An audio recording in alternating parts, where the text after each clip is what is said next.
sort of forget about what's happening, especially even Al-Jazeera, if we put it on. Al-Jazeera, the day the war happened on October 7th, is very different from the Al-Jazeera we see today, because there's so many news events that come over, some conflicts that are happening elsewhere in the world. And again, the news platform and other platforms as well have to accommodate for that as well. So just a recap of what is happening in Gaza. We've reached, the official figures suggest 27,000 people have been martyred in Gaza. But even when I spoke to one of my colleagues in Gaza about 2 months ago, it was a long time ago, he said, he asked me as well, he said, what is the figure they're telling you on the news?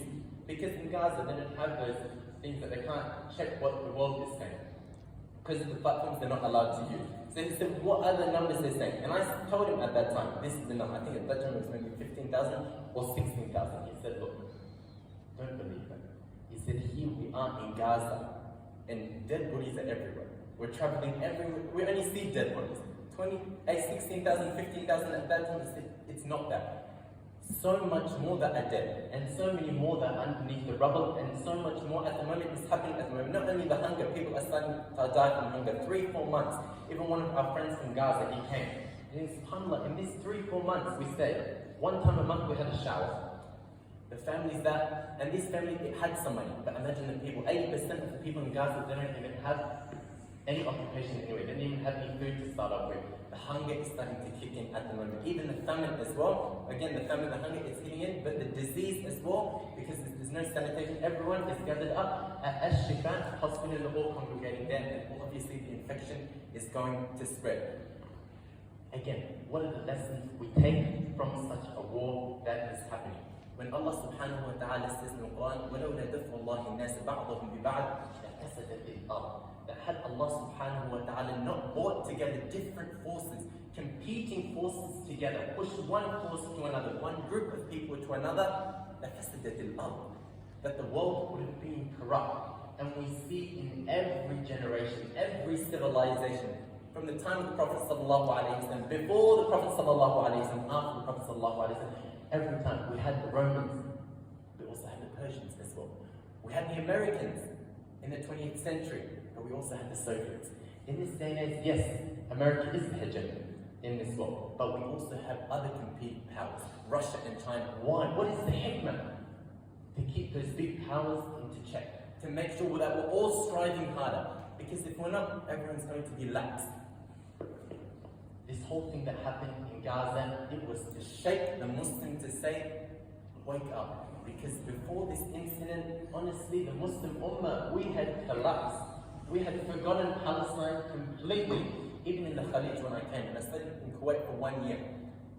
With the exception of 1 or 2, majority of even the Khalij countries, the concept of Palestine, the way it's taught in the books, it's something that it's completely, in the books of history, it can have Palestine here or there. 30 years before, topics upon topics. You'd have to take semester upon semester, just a quiz, a test would be your midterms, would just be on topic of Palestine. Now the Palestine issue was completely forgotten.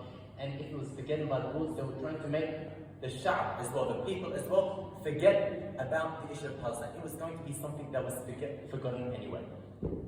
And that's why when I went to Turkey, and they were praying janazah, the Fatih masjid, one of the biggest masjids, they prayed after the Jum'ah, they prayed janazah. And I asked one of them, I said, why are they praying the janazah after? They said, we're praying it for the people of Gaza that they died. And when I talked to one of my colleagues in Gaza, he said, shame on you, you're praying janazah on us. He said, you guys are the dead people anyway, we are the people that are living. Why are you praying janazah on us? Why are you praying janazah on us? So again, a reminder, brothers and sisters, 2 reminders. First, to remember the hikmah, always study the hikmah. What is the possible wisdom? Because there is always a wisdom in anything that Allah subhanahu wa ta'ala. Do your own research and find out the hikmah. And remember the second thing, that this was to show that وَمَا اللَّهُ بِغَافِلٍ عَمَّا يَعْمَلُ الظَّالِمُونَ, that Allah subhanahu wa ta'ala is not oblivious of what the people are doing to the people of Gaza, just the way He was not oblivious to what the people were doing to Bosnia, and what the people were doing to Iraq, and Afghanistan, and Syria, and Libya, and all the other countries as well. But وَاللَّهُ غَالِبٌ عَلَى أَمْرِهِ وَلَكِنَّ أَكْثَرَ النَّاسِ لَا يَعْلَمُونَ. But Allah subhanahu wa ta'ala has full control of what is happening. Most of the people do not know. And last thing I'll say, brothers and sisters, keep reading the news. Keep staying in touch of what is happening with the news. It doesn't just have to be Gaza, but generally any news that is happening in the world. The world yesterday is very different to the world today, and the world today is very different to the world tomorrow. Things are changing every day very, very quickly. And if you're not in the loop with things, you'll fall behind very, very quickly. And if you are ignorant about what is happening, it's very easy for people to push you over.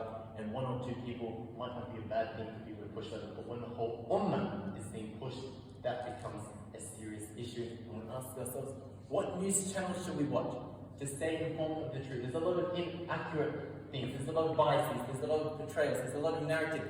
Which narratives, which news channels should we read? I'll tell you the one that you should read. Which one? We take the advice of Mu'adh ibn Abi Talib. What did he say? اعرف الحق تعرف أهله. That you know the truth yourselves. You go hunt down the truth yourselves, and then you will know the people that report the truth. But you have to know what is happening first.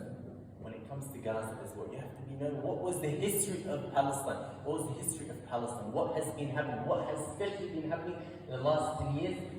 And then once you know that, then you know exactly which news channels I'm going to listen to, which reporters I'm going to listen to, because now I know the haqq. So I'm going to know now who are going to be people of the haqq, and who are going to be speaking about the haqq. We ask Allah subhanahu wa ta'ala to protect our brothers and sisters in Gaza and all of Palestine and all around the Muslim world, everyone who's suffering in the Muslim world. We ask Allah subhanahu wa ta'ala to return back to us the izzah that we had, and inshallah we will get in the future. We ask Allah subhanahu wa ta'ala to keep us united, because if one thing is taught us, this whole Gaza thing, is that all these little things that we always focus on, remember, look at the bigger picture, the bigger concerns for this ummah. We ask Allah subhanahu wa ta'ala to help us, inshallah. Assalamu alaikum wa rahmatullahi wa barakatuh. Assalamu alaikum. Barakallahu feek.